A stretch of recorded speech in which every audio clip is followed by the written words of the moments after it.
Speaking now. Yeah. In place of Coach Key is Chase Lane. Hey, everybody. Glad to be back here on the flats. We got a good opponent coming in this week. And, yeah, I'm done. You got it.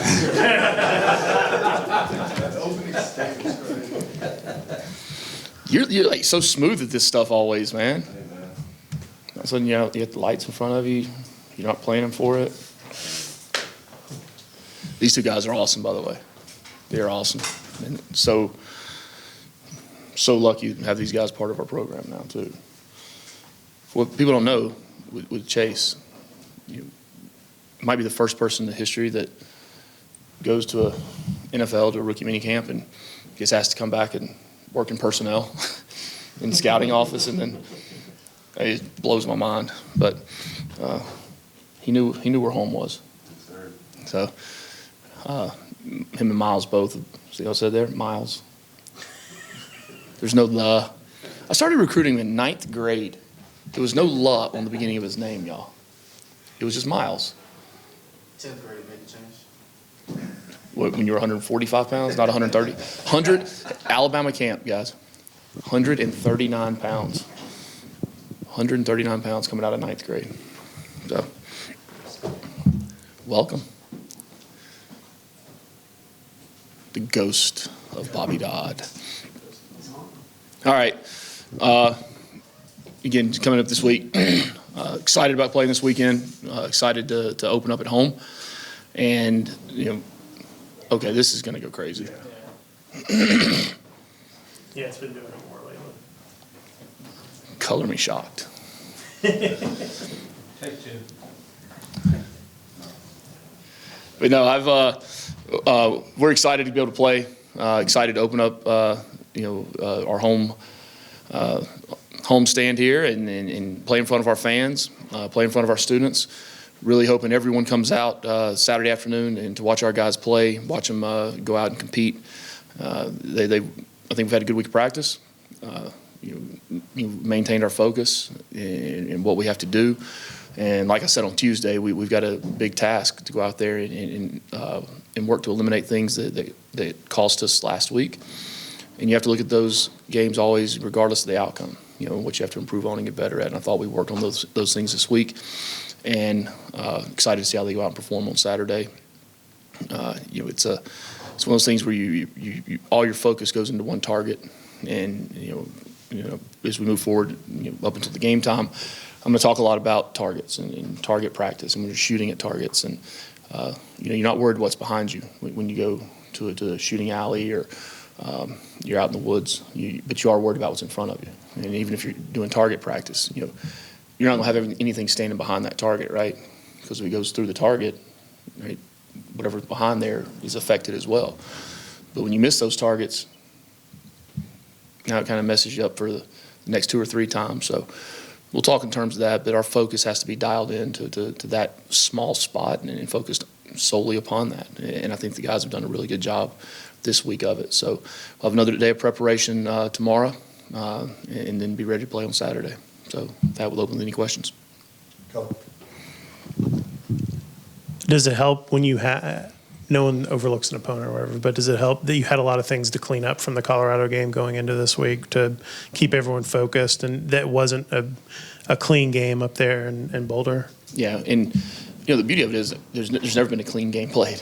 Yeah, we all chase perfection, but it's never occurred, and that's what drives people. That's what drives competitors. It is constantly, trying to strive for that. And look, I have 100% confidence in this football team and the seniors on this football team, the maturity of this football team, all right, to maintain focus and be the best versions of themselves every single day. All right, we've stumbled on that in the past. We have. All right, that's something that we're very aware of. The team is very aware of. All right, and to stay in the moment and focus on what the most important thing is in that moment, and what the most important thing is today. I've got faith in this team. I've got confidence in this team. I believe in this team. I've had as much fun coaching these guys for the last 8 months, I think, as I've ever had in my coaching career. And a lot of it's because of those 27 seniors on the team and the leadership that they bring. I've got zero concerns about that. Right.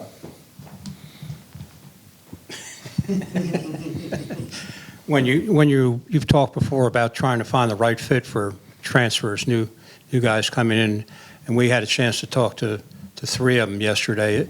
It seems like you guys did a good job evaluating, and they were, not only did they play well, but they seem to be the guys that bring a lot of energy to the team. You know, what is your assessment of the transfer group? First of all, I'd like to thank you for approving of our evaluations.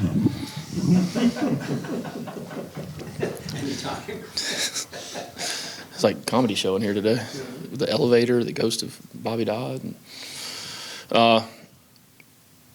I think we've done a really good job. The staff has done an outstanding job of evaluating the transfers that we've brought in. That's one of those things that it's not about finding the best talent. It's the best talent for Georgia Tech and the best talent for this program. Right, this program means a lot to me. It means a lot to these players. It means a lot to the staff. Right? And we're not going to do anything to jeopardize that.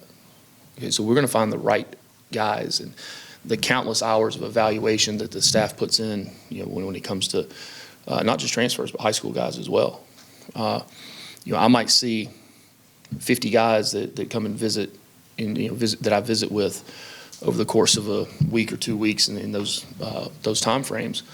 But there's probably thousands that have been sorted through downstairs and vetted out, and people called, and countless hours. And you know, we have a plan every time we go into the whether it's high school recruiting or it's transfers. We have a plan of what we're trying to accomplish, the type of players we're trying to target. It's needs on the football team, right? But it's also fit. And I think that the staff's done a great job of that. Okay. What sort of strides do you want to see the defense make from week 1 to week 2? Oh, goodness, there's a ton. There's a ton. I mean, the one thing I thought we did was, you know, we obviously gave some up, some explosives, but there were a lot less than we've seen in the past. Okay, they did a good job of keeping the ball in front of them. You know, we had a couple of busts that we shouldn't have had, and we've got to clean those up this week. But I want to see them make those strides in consistency. And you know, we had 9 missed tackles last week, right, which was the lowest we've had in a first game since we've been here. Okay, but I expect that cut in half again. Okay, you know, the communication. Great week of communication. When you get on the field, all right, it's got to continue. It's got to be a continuation of how you practice and prepare with communication. And communication comes from being confident in knowing what you're supposed to do. And you know, the greatest sign of retention of anything is being able to teach someone else or tell somebody else how to do it. And when people are communicating, right, it's a confidence thing, right? And it makes me feel comfortable to see that. And then when we get on the field, it's got to carry over.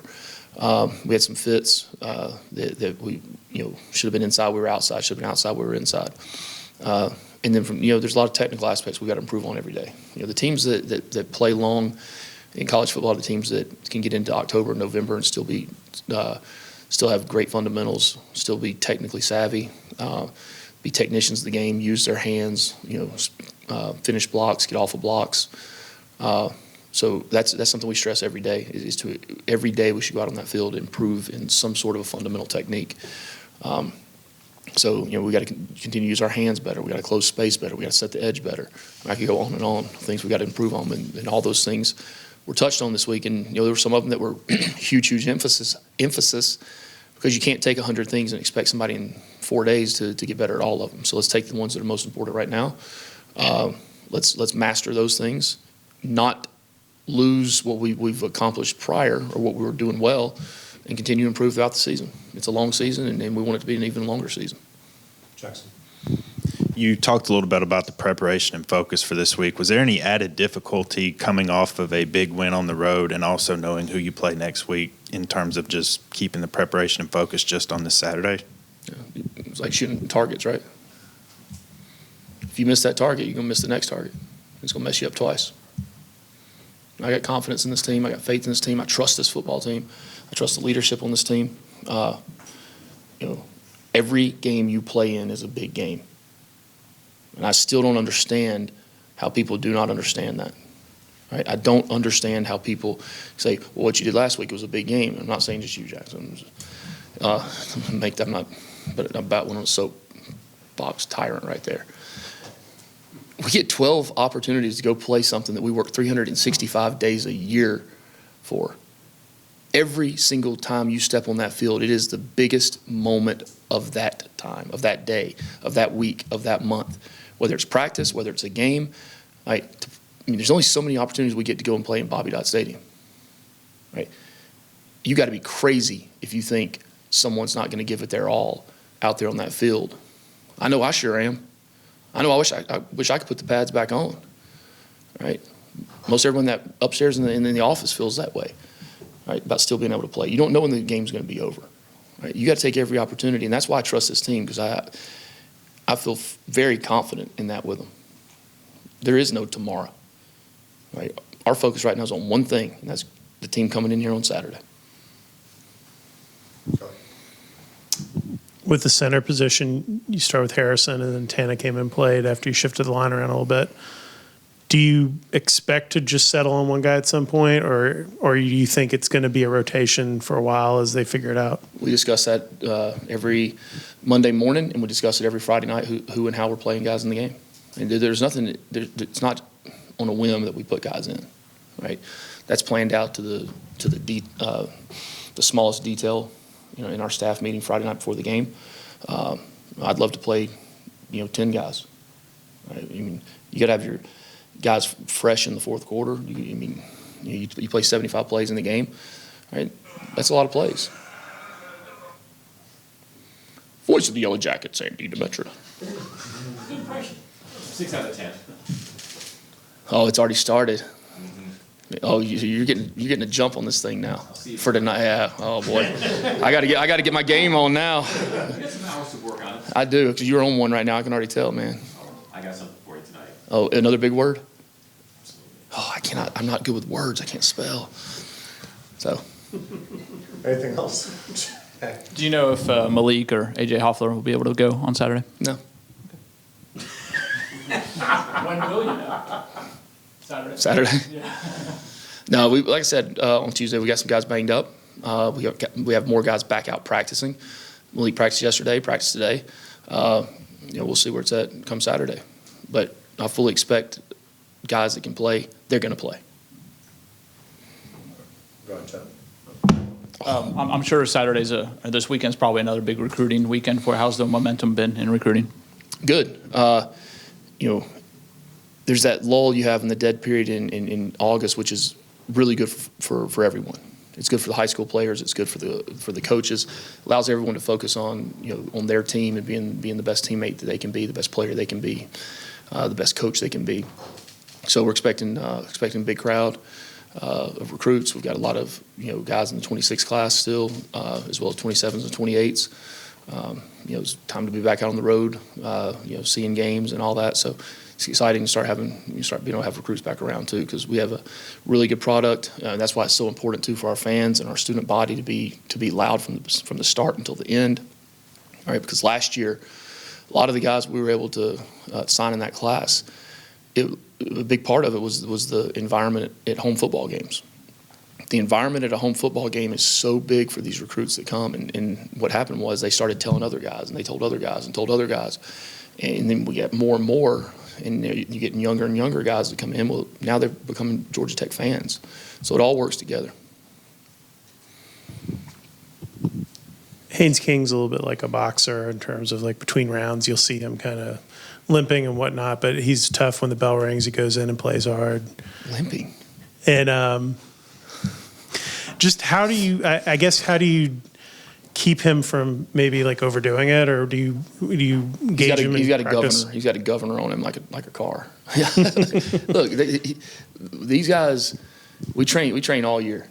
Right? These guys train for the moments. Right? They train for the moment they're in. Right? They know what the plan of attack is.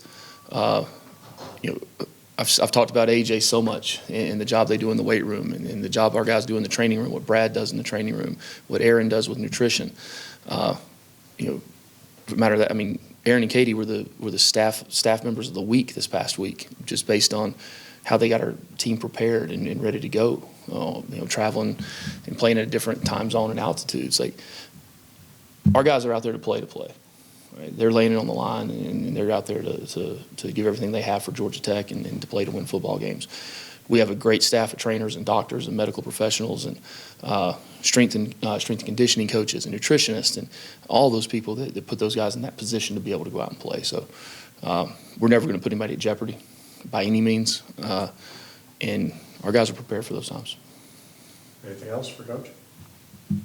Great. This was an outstanding session with y'all today. It really was. Very different. It was probably just because of the people that were here. Appreciate y'all so much. All right, go Jackets.